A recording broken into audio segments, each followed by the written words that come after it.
Hello everybody and welcome back to the channel.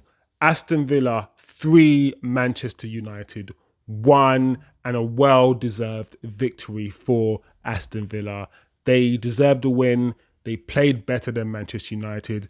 There is a lot we have to talk about, guys. We're going to have to talk about the performance of the front three in general. We're going to have to talk about the lineup, Cristiano Ronaldo's performance, the defense, the manner of which we conceded the goals.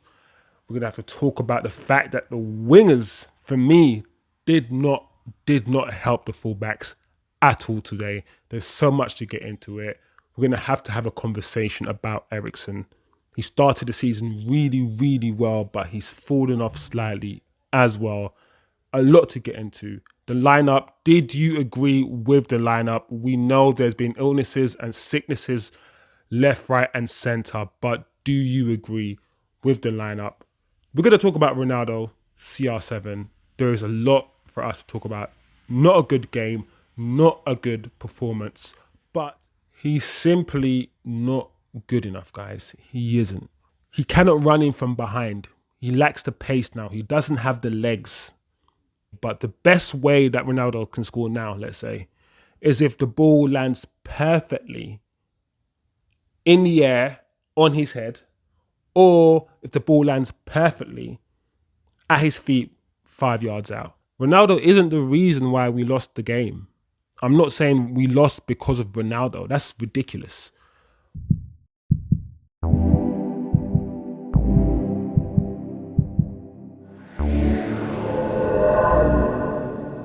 If you're not... But before we get into all of that, please guys, smash the like, turn on your notifications, and if you haven't yet subscribed to the channel, please subscribe. It's a brand new channel. We're going to have a little debrief here. We've watched the game, we've all seen what happened, and I'm just going to give you my opinion, and you're going to leave your opinion and your comments and thoughts below. Let's have a debrief. Let's talk about the game. What went right? What went wrong? Let's go. First of all, let's talk about the lineup. As we always do on this channel, we start off by talking about the lineup. Was it all right? Was it correct? Do you agree with who he started? Ten Hag started with Garnacho, Ronaldo, and Rashford, the same front three that started in the Europa League. And for me, in my opinion, I've seen Ronaldo start in the Premier League. I've seen what happens when we start Ronaldo. I see the lack of intensity. I see the lack of press. I see the lack of physicality that he provides. And while he might still be, in some people's opinions, technically better than Rashford up front, Rashford offers that physicality and that mobility and that speed and that maneuverability that we need in the Premier League to move the ball quickly, to disrupt defenders, to drag defenders out of position. He offers that Ronaldo doesn't. So for me, in the Premier League, at least we have to start Rashford, or at least Martial when he's fit. But we started Ronaldo. Like I said, I wouldn't have started Ronaldo, but given the injuries, perhaps he feels like it's the only thing he could do. I'm a bit concerned with the fact that he's also started Ronaldo, given the fact that Ronaldo had these disciplinary issues, and you can't just discipline a man 1 week and next week start him, and then the week after give him the armband, because I think he was captain today as well, because Bruno had too many bookings and missed a game today. We also started Donny van de Beek. So this is Donny van de Beek's time to shine. Again, he's been given opportunities after opportunities by Oli. He didn't really get too many opportunities under Ralph, but now he's started 2 games in a row.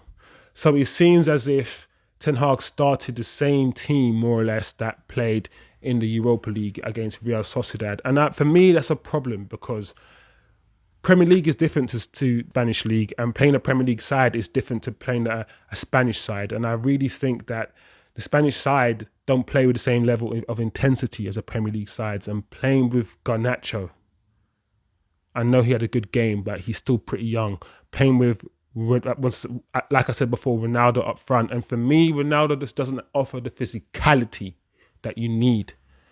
And I thought to myself, this is going to be a difficult game. In my mind, I thought about the Brentford result, and I said, this might be, if we don't handle this correctly and we don't start with the same or the required intensity needed, if we think we're going to play Real Sociedad and just pass the ball and just, have a good time, just have 10 seconds on the ball and 20 seconds on the ball, if we think it's going to be that kind of game, where we're going to monopolize possession and not get hassled and not get harried, if we think it's that kind of game, so we can start Ronaldo and we can start going, no, we were mistaken. And I think we did. Because as soon as the game started, we were on the back foot. As soon as the game started, we were sucker punched, not once, but twice. I didn't even sit down. I didn't even get a drink. I didn't even catch my breath. As soon as I sat down to get into the game, to find out what patterns of play there were going to be, just find out, to see, is the game going to be an even game? Just to get into the game a little bit. Bam, 1 goal. Leon Bailey on the left-hand side. Free with a lot of space. I know Martinez tried to close him down, but he just couldn't get close to him. Bam, 1 goal, 1-0. Cool. You think that'll make people just snap into some sort of, I don't know, just seriousness. Take this seriously. Be intense. But no, there's just lack of intensity. And again, second goal, great free kick. By, I think, Digny, who scored. 2-0. Within the first 10 minutes, 2-0. And that's when I thought, this is going to be like Brentford. We haven't matched the team's intensity. How many times do we need to do this? This is the Premier League. While the Premier League might lack in technical ability or technical nous or technicality in general, let's say technicality, the Premier League, as we all know, is very physical, pace and power, and we just didn't match that. First thing, another thing I want to mention. Within the first 20 minutes I was watching the game, no pressing at all by Man United. We did not press. And we press from the front, as we know. Of course you do. Which means we defend from the front, and we always do. And when we play with Rashford is not afraid to just keep running and press from the front. When we play with Ronaldo, we do not press from the front. So even Aston Villa today had time to play out from the back. When we tried to play out from the back, they harried us. They didn't really allow us to play out from the back as freely as we wanted to. Yes, we did sometimes, but not as freely as we wanted to. While when they had the ball at the back, we just let them play it out. We did not press at all well today. And I notice it's a pattern when we play with Ronaldo. We simply don't press as well. And that's another thing that he doesn't offer us. This is not a Ronaldo bashing video. But we have to be honest. We have to be honest and say he's not good enough anymore. People are going to talk about what he did and all the things he did at Madrid and how he's the GOAT and he's the best player ever to ever grace the planet. And yes, all these things can be true. All of these things can be true. But right now, I'm talking about right now, what he's offering right now, given he's 37, 38, he's simply not good enough, guys. He isn't. He doesn't hold the ball up very well. And if he does come short, he simply just passes it back to the person who gave him the ball in the first place and then runs back. That doesn't do anything. It doesn't develop our play at all. He might as well just stayed up there. It just gives him a touch of the ball and that's it. He cannot run in from behind.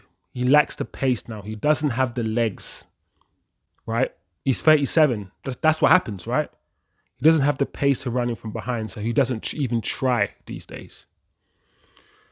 He can't really bring others into play unless he's got a lot of space around him. He's not very good with the ball at his feet in tight areas. He's not that very good. Ronaldo's always been, for me, very good when he's got space, does his step overs, cuts in, shoots on his right foot. He's always been a very explosive player. That's Ronaldo. And now that he's older and he can't use his explosiveness anymore, We're seeing somebody who just can't do it. In the Premier League against the Aston Villa defenders, they were just so much stronger and they just dominated him. He can't outmuscle, he can't outstrength even championship defenders. He doesn't have the physicality that is required. For me, the only way Ronaldo can score now, or not the only way, but the best way that Ronaldo can score now, let's say, is if the ball lands perfectly in the air on his head, or if the ball lands perfectly at his feet 5 yards out. But even then, we've seen in some games that even when that happens, there's no certainty that he will score. There isn't. He's lacking confidence as well as just losing the physicality and some of the technicality needed. He is losing it.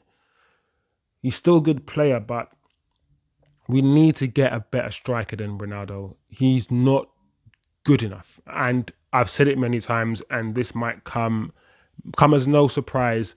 I don't think Man United should have bought Ronaldo in the first place.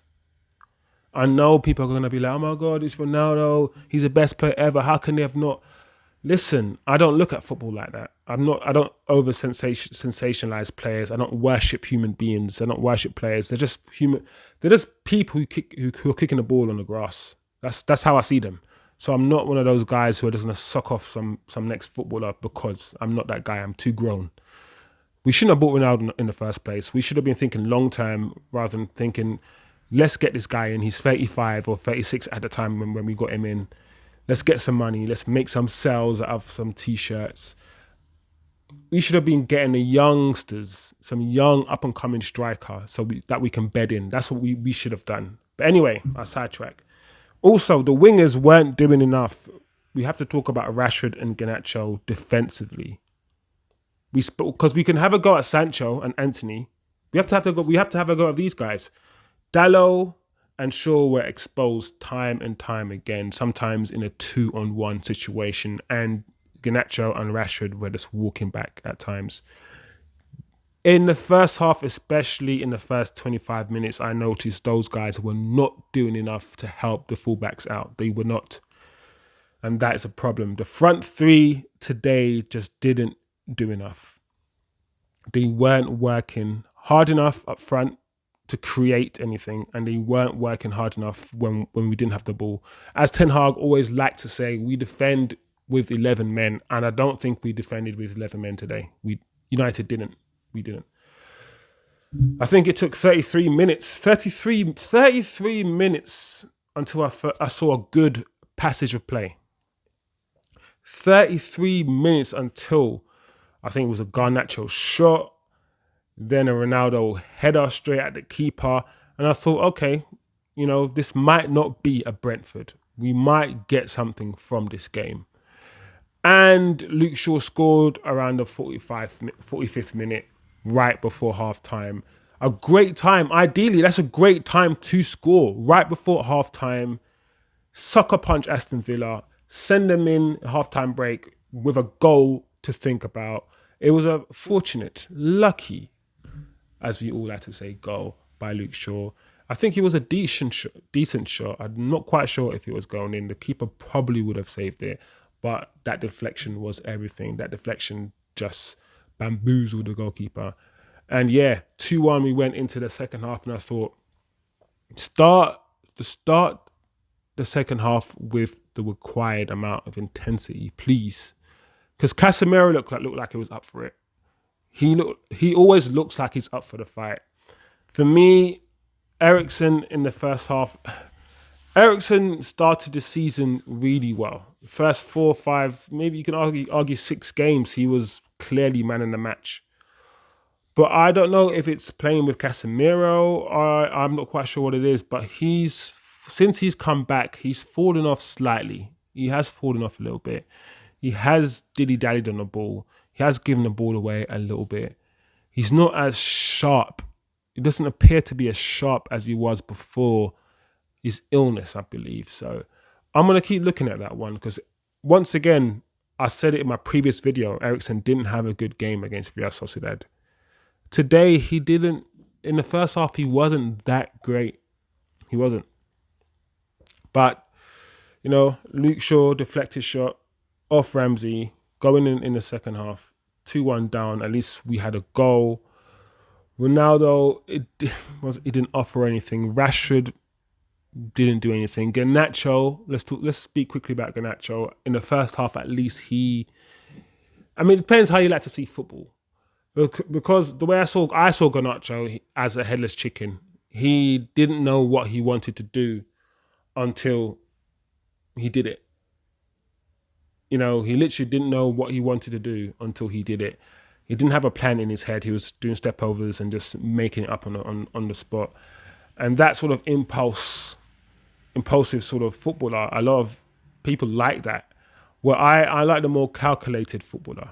I like the footballer who knows that he wants to do a step over and drag it this way to bring the defender this way, and then go like the player who's more calculated, who knows that I'm doing this so I can get this space and then cross it in, rather than someone like Garnacho who just seems like he's just making it up on the fly. Everyone has their preference, and this is my preference. A few times when he squared up his defender and he skinned his defender, the end product wasn't there. And that's one thing that I guess we have to be patient with. He is young. I hope he gets better with his decision making and his mental. Some of the decisions he's making on the pitch don't make sense to me. It doesn't, but that usually comes with time. Some players have good footballing IQ straight away. I think Saka, for instance, is a footballer that, while I don't think he's good. He's good technically. Don't get it twisted, but he's not the most amazing technically. But his footballing IQ is quite good for a young age. He makes the right decision a lot of times, even if he doesn't have the technical ability sometimes to execute the decisions that he makes. But anyway, second half, United didn't get going at all. In fact, I lie. I tell a lie. The first few minutes of the second half, United actually started on the front foot. But sucker punch once again. Lackadaisical in midfield. I think Casemiro gave the ball away. We got caught out. Counter-attack again. Great goal by Ramsey. Great goal. Top corner. Top bins again. Good pullback. And like I said, it's a shame because United actually started well. And the more I think about it, their goals, they were just really efficient with their finishing. They had their chances and they literally scored their chances. We had a few chances, but we just didn't score some of the chances that we created, but we just didn't create enough. In the whole of the second half, they scored in the 49th minute. They were 3-1 up, but we just didn't create anything for the rest of that half. And I know I've spoken about Ronaldo. I want to be very, very clear. Ronaldo isn't the reason why we lost the game. I'm not saying we lost because of Ronaldo. That's ridiculous. But Ronaldo doesn't offer us enough going forward for us to be a viable threat going forward. He just doesn't do enough for me. I think he narrows the way that we have to play. You can't come to us, so the wingers don't have any sort of creativity in the middle to work off. He can't run in the behind, so we can't stretch teams when we play with him. It's like the only way we can score playing with Ronaldo is if we put crosses into the box. That's the only way, which means we have to play a very specific style. We have to play a very specific way to suit him. And none of our wingers are the type of wingers that just put loads of crosses into the box. They could do, but and like I said before, there's no certainty that even if we play that style of football, Ronaldo will score chances. He seems as if this stage in his career, Ronaldo's more of a volume player. If you give him 20 chances, he'll score 3 of them. If rather than a quality or qualitative player, someone who buries the chances he's given. And any striker could do that. Any striker will score 3 out of 20 chances. So, I don't know, guys. Yeah, I don't know. Ilanga, Martial, and Malacia came on for Donny, Garnacho, and Shaw. Donny, once again, we have to talk about Donny. Donny was non-existent in the game before against Real Sociedad. He didn't offer anything, and I said Donny is a icing on a cake type player. He's somebody who, once a team is fully functioning, he just offers that last little sprinkle of dust because he can link play very quickly. He's very quick-minded. He appreciates space. I don't know whether it's him still being rusty or I've seen this. We've seen this game. We've seen this dance so many times. He's been here 3 years now. He's just not cutting it, and he won't cut it in the Premier League. Maybe it is a bit too quick for him. I don't know, but Donny just wasn't cutting it today. I didn't notice him. He made a few runs. He tried to get on the ball. But the problem is, because of the style of football and the type of football that we like to see, Donny is not going to be the guy that sprays a 30-yard pass. He's never going to be the guy that, makes the assist a lot of the times. He's always going to be the guy who does a pass before the assist or does a little run to take the defender away, to create that space. He's always going to do that kind of work that is not seen. But if you're losing, you're going to see that kind of work even less. So it wasn't a good game for Donny. I don't think it was a good game for Eriksson either, as I've just mentioned. Martinez, he was a warrior. He still fought. He was still fighting till the end, as you would expect from Martinez. The Iceman. It wasn't a good game. It wasn't a good game from the Iceman today. I think Aston Villa's dynamism and their speed in the front three, in the front areas, really hurt us today, as we can all see. And we just couldn't cope with the way they attacked. Casemiro did his thing, but we just couldn't really get close to them. Rashford wasn't a good game. I know Martial came on, and I hope Martial can keep fit, but we really needed to win this game. Arsenal won their game, Man City won their game, Chelsea lost. We really needed to win this game. It's a shame that we just didn't start the right way.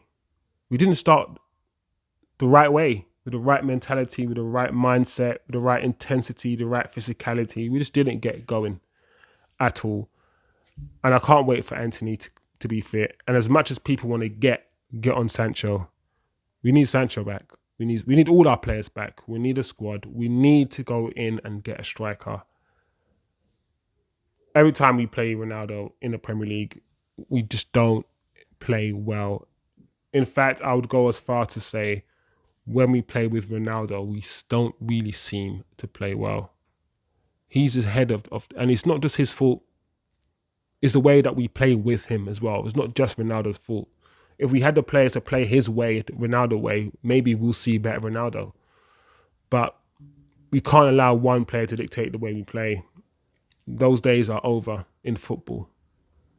There you have it, guys. That's my reaction. Yeah, onwards and upwards, man. Let's do this. Hopefully we can do better. Not a good performance at all, but Villa did deserve the win. They did. I hope you liked the video. Like, share, subscribe, turn on your notifications. Like I said, a brand new channel. I would appreciate, guys, if you just showed your support for the channel. Thank you guys for watching, and have a beautiful day, beautiful evening, beautiful week ahead. Thank you.